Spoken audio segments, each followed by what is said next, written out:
Recently আমরা বহুবার নিষেধ করা সত্ত্বেও প্রায় 36 জন শিক্ষার্থীকে যারা যুবদল কিংবা ছাত্র দলের নানা পোস্টে 8-9 সেশন 3-4 সেশন কিংবা 10-11 সেশন বিভিন্ন সেশনে বিভিন্ন পোস্টে তাদেরকে বিশেষ বিবেচনায় সরাসরি সিট প্রদানের যে সময় নির্দিষ্ট নীতিমালা সেটাকে ভায়োলেট করে দেওয়া হয়েছে। আমরা যখন জবাব চেয়েছি তখন তারা একসময় বলেছে যে এটি নিয়মিত শিক্ষার্থী হিসেবে দেখানো হয়েছে।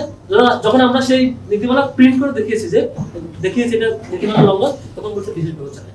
অথচ আমার শিক্ষার্থী ভাইরা সিট পাচ্ছেন না। এই সামগ্রিক বিষয়টি আমরা আজকে মোটামুটি ফর্মাল অ্যাপ্রোচে বলা যায় এখনো খুব ভদ্র সদ্র ভাষায়, স্বাভাবিক ভাষায়, নম্র ভাষায়, আন্দোলনের স্বাভাবিক ভাষায় আমরা দাবি জানিয়েছি। এরপরে কাজ না হলে হয়তোবা আমরা বাধ্য হয়ে ক্লাস পরীক্ষা বন্ধ দিয়ে আমরা চলে যেতে পারি। লেস অয়েল অ্যাবজর্ব করে আপনার পরিবারকে রাখে হেলদি। ফুড গ্রেড ম্যাটেরিয়ালে তৈরি যমুনা কুকওয়্যার। আমরা তবু আশা করতে চাই আমার কোনো শিক্ষার্থী বোন ভাইকে যে এই কষ্ট দিন পার করতে হবে না, এখানে সে সিটের সংকটে হারাহার করতে হবে। এখন আপনি ঢাকা বিশ্ববিদ্যালয়ে খোঁজ দেন, 1000-এর বেশি শিক্ষার্থী বিভিন্ন হলে পাবেন নিশ্চিতভাবে, যারা হল ছেড়ে দেওয়ার কথা, যারা সিটের জন্য রিজেক্ট দিয়েছে। প্রশাসন কোনো ব্যবস্থাপনা নাই, যেটা জুলাইয়ের পরে আগস্টের পরে আমরা সবাই মিলে সহযোগিতা করে এই ব্যবস্থা নিয়ে আসছিলাম।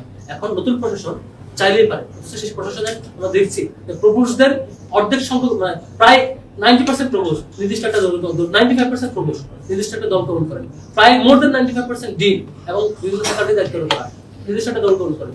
তারা আমরা জানি না কেন শিক্ষার্থীদের চাহিদাকে তারা প্রায়োরিটি দিচ্ছেন না। আমরা এরপর চাই আজকের এই যে আন্দোলন, যেটা দাবি জানানো, এটার প্রেক্ষিতে আগামী নির্ধারিত সময়ের মধ্যে ম্যাম যেটি বলেছেন প্রভিসি অ্যাডমিন ম্যাম, যে রেজিস্টার বিল্ডিং এটা তাদের অ্যাটেন্ডেন্স সিস্টেমটা ডিজিটাল সিস্টেমে চলে আসবে খুব দ্রুত, কিছু সময় লাগবে বলেছেন। আমরা আশা করছি সেটি বাস্তবায়িত হবে।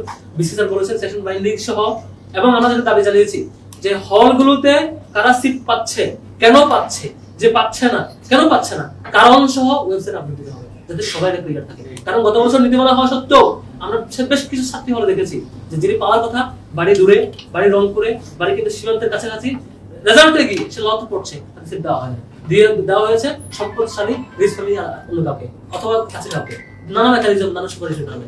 আমরা এবার এটা বন্ধ করতে চাই। আমরা নিশ্চিতভাবে প্রশাসনকে দাবি জানিয়েছি যে এবার অবশ্যই ওয়েবসাইটে কেন সিট পেয়েছে কেন পায় না কারণ সহ ক্লিয়ার রাখতে হবে, নীতিমালা তৈরি করতে হবে, সেশন বাইন্ডিং করতে হবে, যারা সিট পাবে না তাদের জন্য আবাসন বৃত্তি নিশ্চিত করতে হবে। তাই আমরা জানিয়েছি আমরা অপেক্ষা করছি নিশ্চিত করতে হবে। আর বেশ কিছু হলে এখনো সিটের সার্কুলার দেয় না তুমি শিক্ষার্থীদের জন্য। আমরা বলেছি আজকের মধ্যে অবশ্যই প্রত্যেকটা হলে সিটের যে সার্কুলার সেটা দেওয়া, এবং আজকের মধ্যে কারা সিট পাবে, সিট যেসব সিট ফাঁকা হবে এই ব্যাপারে সার্ভে প্রত্যেকটা রুমের মধ্যে টিচার পাঠিয়ে সেটা আজকের মধ্যে শুরু করা লাগবে। স্যার বলেছেন আজকের মধ্যে সেটা করবেন। আমরা আশা করতে চাই সেটা নিশ্চিতভাবে তারা করবেন। আমরা কোনো শিক্ষার্থী, কোনো বোন কিংবা ভাই ঢাকায় এসে কাঁদবেন, হাহাকার করবেন, হতাশায় থাকবেন, ক্লাসে আপসেট থাকবেন, পরীক্ষায় অ্যাটেন্ড করতে পারবেন না তার হতাশার কারণে, তার সিট না থাকার কারণে, তার থাকবার খরচ ম্যানেজ করতে না পারার কারণে, জমিন বন্ধক দিয়ে, সম্পদ বন্ধক দিয়ে যে শিক্ষার্থী ভর্তি হয় গরিব ফ্যামিলি, সে শিক্ষার্থীকে ইউনিভার্সিটি সার্কুলার দিয়ে ঢাকায় নিয়ে আসবে, একটা নাটক মঞ্চায়ন করবে, সে কোথায় থাকবে না, শিক্ষকরা দেখবে না, এমন পরিস্থিতিতে আমরা যেতে চাই না। সমাধান চাই। আশা করি সাংবাদিক ভাইয়েরা এবং আপনারা সকলেই অভিভাবকরা সহ আমাদের এই আন্দোলনে, এই লড়াইয়ে সাথে থাকবেন। আমরা শিক্ষার্থী অধিকার নিশ্চিতের জন্যই আমাদের ডাকসু, আমাদের ম্যান্ডেট পাওয়া, এই লড়াই আমরা থাকবো।